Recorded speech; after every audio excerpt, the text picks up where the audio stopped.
Hi let's make yummy yummy chicken samosa with me పేజ్ని follow అవ్వడం మర్చిపోవద్దు. సమోసా ఎలా చేసుకోవాలో చూసేద్దాం. ఒక గిన్నెలో మైదా పిండి తీసుకొని కొద్దిగా సాల్ట్ వేసి చపాతీ పిండిలా కలిపి పక్కన పెట్టేసుకొని ఒక పీట మీద కొద్దిగా పొడి పిండి జల్లి ఈ ఈ చపాతీ ముద్దలా పెట్టుకొని చపాతీలా రౌండ్గా కాకుండా పలచగా ఇక్కడ నేను చూపిస్తున్న విధంగా పిండి మొత్తాన్ని పలచగా చేసుకున్న తర్వాత ప్యాన్ మీద అటు ఇటు తిప్పుకుంటూ 1 నిమిషం పాటు కాల్చుకున్న తర్వాత 4 వైపులా ఈవెన్గా కట్ చేసుకొని ఒక షీట్ని 2 ముక్కల కింద కట్ చేసుకొని వీటిని పక్కన పెట్టేసుకొని ఇప్పుడు స్టఫింగ్ కోసం కడాయిలో ఆయిల్ వేసి ఆయిల్ హీట్ అయిన తర్వాత ఉల్లిపాయ ముక్కల్ని పచ్చిమిరపకాయ ముక్కల్ని వేసుకొని 1 నిమిషం వేయించుకున్న తర్వాత ఇందులోనే చిన్నగా కట్ చేసుకున్న చికెన్ ముక్కలు కూడా వేసుకొని 2-3 నిమిషాలు వేయించుకున్న తర్వాత అల్లం వెల్లుల్లి పేస్ట్ కూడా వేసుకొని కొద్దిగా పసుపు, కారం, ధనియాలు, జీలకర్ర పొడి, సాల్ట్, గరం మసాలా వేసుకొని ఈ మసాలాలన్నీ చికెన్ పీసెస్కి పట్టేలా 2 నిమిషాలు వేయించుకున్న తర్వాత కొత్తిమీర, పుదీనా వేసుకుంటే చికెన్ స్టఫ్ రెడీ అయిపోతుంది.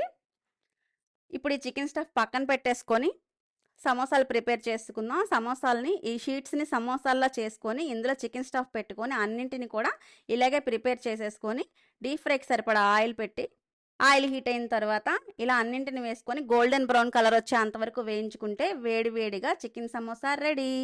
ఈ యమ్మీ యమ్మీ చికెన్ సమోసాకి టమాటో సాస్ కాంబినేషన్ చాలా బాగుంటుంది. టేస్ట్ అయితే అద్దరిపోయింది. లోపల కూడా చాలా బాగా కుక్ అయింది కదా. టేస్ట్ అయితే వేరే లెవెల్లో ఉంది. పేజ్ని ఫాలో అవ్వడం మర్చిపోవద్దు.